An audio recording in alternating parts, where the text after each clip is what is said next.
Hello friends, આજે English ગ્રામરમાં તમારું સ્વાગત છે. આજનો આપણો ટોપિક છે સિનોનિમ એટલે કે સમાનાર્થી. સિનોનિમ એટલે એવું શબ્દ જેનો અર્થ બીજા શબ્દ જેવો કે સમાન હોય છે. સમાનાર્થીને ઇંગ્લિશમાં સિનોનિમ કહે છે. એક્ઝામ્પલ તરીકે happy is a synonym of joyful. Happy એટલે ખુશ થવું અને જોયફુલ એટલે આનંદમાં રહેવું. તેના પછીનું એક્ઝામ્પલ છે hurry up, we have to go now. જલ્દી કરો, આપણે હવે જવું છે. હરી અપનો અર્થ થાય છે જલ્દી કરો, ફટાફટ, ઉતાવળ કરો. હરી અપ એનો સિનોનિમ થશે ચોપ ચોપ.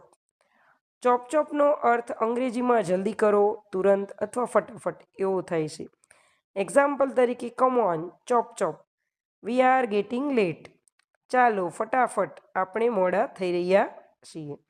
તો અહીંયા કેટલાક એક્ઝામ્પલ આપ્યા છે વર્ડ્સ અને તેના સિનોનિમ એટલે કે સમાનાર્થી. એક્સક્યુઝ મી, તો એનો સિનોનિમ થશે પાર્ડોન મી.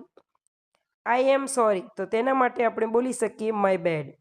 ઇટ્સ ઓકે, તો તેના માટે તમે એવું બોલી શકો કે નો વરી. હેલો, એના માટે તમે એવું કહી શકો વોટ્સઅપ. ગુડ, તો ગુડ ના બોલી અને એના બદલે તમે અમેઝિંગ એવો શબ્દ વાપરી શકો છો. ગુડ બાય, તો આઈ એમ ઓફ. પ્લીઝ, તો kindly.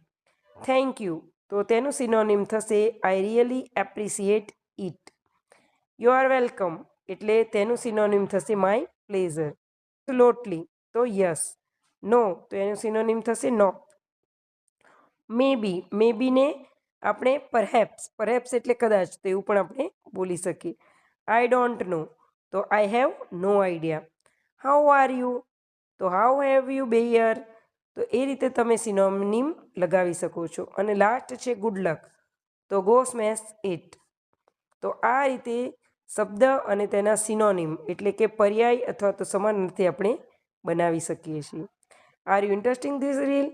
Say yes, subscribe this channel. Thank you so much. Thank you.